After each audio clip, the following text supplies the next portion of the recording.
আমার মেজ মেয়ে সৈয়দা সানেখা বাড়ি গতকালকে এর আগের দিন 2 দিন ধরে জ্বরে আক্রান্ত। আমি মাহফিল শেষ করে গিয়ে আমি রুমে যখন যাওয়ার পরে কেমন লাগছে, বাবা ভালো না, ছোট্ট মেয়ে, বাবা ভালো না। তা আপনারা তো জানেন পুরুষের চোখে পানি মানায় না, পুরুষের কান্না মানায় না, কিন্তু বাপ তো বিশ্বাস করবেন কিনা জানি না, সে যখন বলছে বাবা ভালো লাগছে না,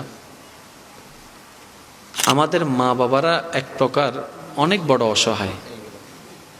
সন্তান দুনিয়াতে আসার আগে হাজারটা স্বপ্ন দেখে,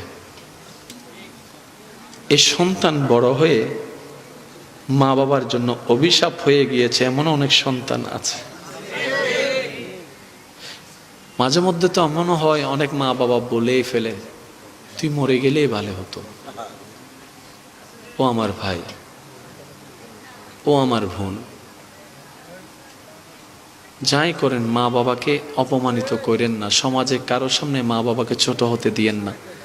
আপনি আপনার মা বাবাকে বড় করে চলেন, আপনি আপনার মা বাবার সম্মানকে বড় করে চলেন। আল্লাহ তাআলা যে কোন দিকে আপনার সম্মান বাড়াই দিবে আপনি কল্পনাও করতে পারবেন না। ওয়া তুইজ্জু মান তাশা ওয়া তুযিল্লু মান তাশা, সুবহানাল্লাহ। সবকিছু দেনেওয়ালাকে আল্লাহ। তাহলে আল্লাহর বিধান, নবীর বিধান মানতে হবে কি হবে না? হবে। আমার একটা জিনিস বড় অদ্ভুত এবং অবাক লাগে, যারা সন্তানের মা বাবা হয়েছেন তারা আমার কথাটা বুঝবেন। সন্তান যখন অসুস্থ হয়, সন্তান যখন রোগে আক্রান্ত হয়, অসুস্থ হয়, মা বাবার কিন্তু কোনো কিছুই আর ভালো লাগে না, দুনিয়াদারি পুরো অশান্তি লাগে। আমার মেজ মেয়ে সৈয়দা সানেখা বাড়ি গতকালকে এর আগের দিন 2 দিন ধরে জ্বরে আক্রান্ত। আমি মাহফিল শেষ করে গিয়ে আমি রুমে যখন যাওয়ার পরে কেমন লাগছে, বাবা ভালো না, ছোট্ট মেয়ে, বাবা ভালো না। তা আপনারা তো জানেন পুরুষের চোখে পানি মানায় না, পুরুষের কান্না মানায় না, কিন্তু বাপ তো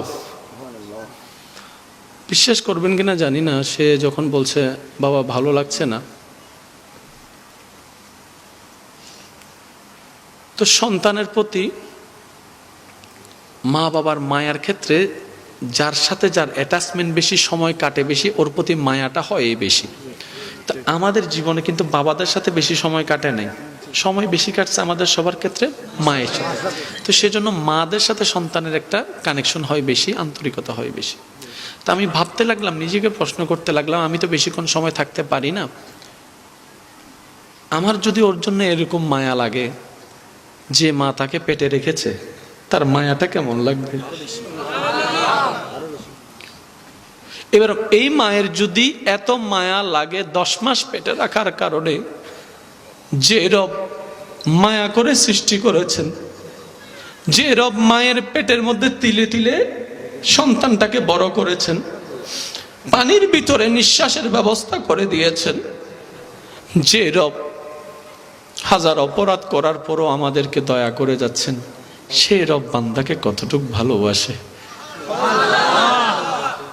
আমি বাবা হিসাবে, আপনি বাবা হিসাবে, সন্তানটা আগুনে পড়া তো দূরের কথা, অবুঝতার কারণে যদি একটা মোমবাতিকে ধরতে যায়, আপনি আমি দৌড়ে গিয়ে ধরবো, হাত না পুড়ে যায়, মা তার চাইতে আরো বেশি দৌড়ায় যাবে। রব্বে করিম চাই না কোনো বান্দা জাহান্নামে যাক, রব্বে করিম চাই না কোনো বান্দা জাহান্নামে যাক। রব বলে তোদেরকে আমি জাহান্নামে দেওয়ার জন্য বানিয়ে নি, তোদের জন্য আমি জান্নাত বানিয়ে রেখেছি, জান্নাত বানিয়ে রেখেছি।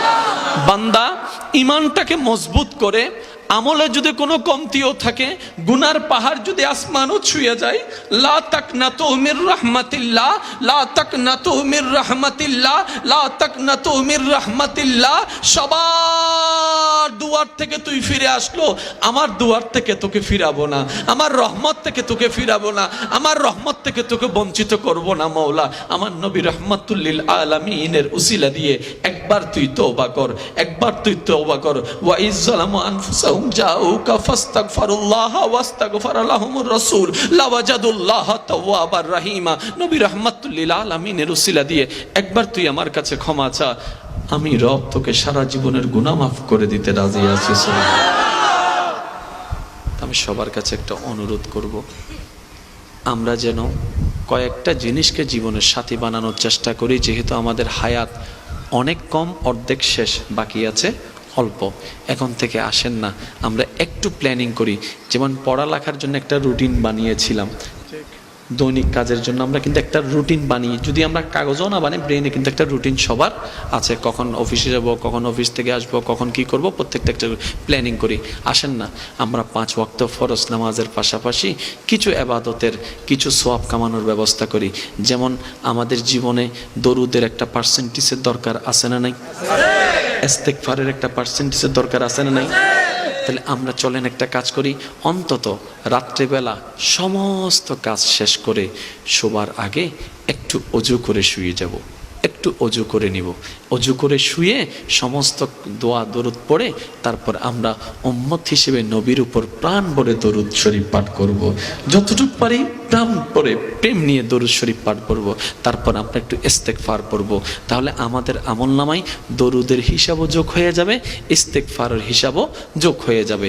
এবার আপনারা তো জানেন রব্বে করিম বান্দার সবচাইতে যে জিনিসটা পছন্দ করে সেটা হচ্ছে অনুশোচনার চোখের পানি। চোখের পানিটা বড্ড পছন্দ করে। এবার স্বামীর পাশে স্ত্রী, স্ত্রীর পাশে স্বামী, ভাইয়ের পাশে ভাই শুয়ে আছে, কেউ জানে না। আপনি আপনার রবের দরবারে সমস্ত কিছু স্যালেন্ডার করে চোখটা বন্ধ করে মনটাকে ঘামিয়ে শুধু তওবা করতে থাকেন, ক্ষমা চাইতে থাকেন, বলতে থাকেন না ইয়া রহমান ইয়া রহিম, তুমি তো বড় দয়াবান, তুমি তো ক্ষমাবান, তুমি তো দয়াবান, তুমি তো রহমান, তুমি তো গফফার, তুমি তো সত্তার, তুমি তো খালিক, তুমি তো মালিক। মাওলা তোমার কাছে না চাইলে কার কাছে চাইবো? তুমি মাফ না করলে কার কাছে মাফ চাইবো? অনুনয় বিনিময় আদর মায়া দিয়ে রবকে বলতে থাকেন না, তওবা করতে থাকেন না। তাহলে দরুদও হয়ে গেল, ইস্তেগফারও হয়ে গেল, তওবা জিনিসটাও হয়ে গেল। এটাই যদি আমাদের জীবনে একটু করে আনা যায়, তাহলে অন্তত সারা জীবনে যদি 50 বারও করার সুযোগ হয়, একটা তওবা যদি কবুল হয়ে যায়, আল্লাহ আমাদের সবাইকে বুঝার তৌফিক দান করুন।